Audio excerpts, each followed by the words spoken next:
कहा गया है, ईश्वर की इच्छा के बिना एक पत्ता भी नहीं हिलता। सामान्यतः चलन, श्रवण, दर्शन, मनन, चिंतन आदि जो मन और इंद्रियों के तथा जड़ जगत के व्यापार हैं, जिन्हें हम केवल चेष्टा कह सकते हैं, वह चेष्टा ईश्वर की प्रेरणा से होती है। जिस शक्ति से प्रेरित होकर प्रकृति अथवा प्राकृतिक जगत कार्य करता है, वह ईश्वर की ही शक्ति है।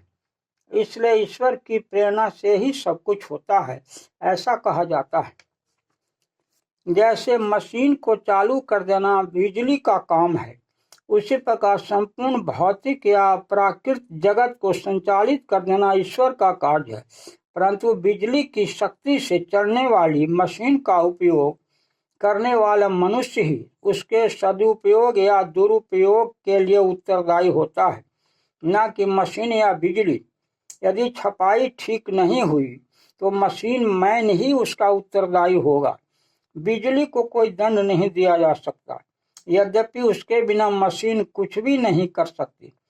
इसी प्रकार मनुष्य के मन, बुद्धि और इंद्रियां अंतर्यामी प्रभु की प्रेरणा से ही कार्य करने में समर्थ होते हैं, परंतु इसके शुभ या अशुभ कार्य करने का उत्तरदायी स्वयं वह मनुष्य ही है।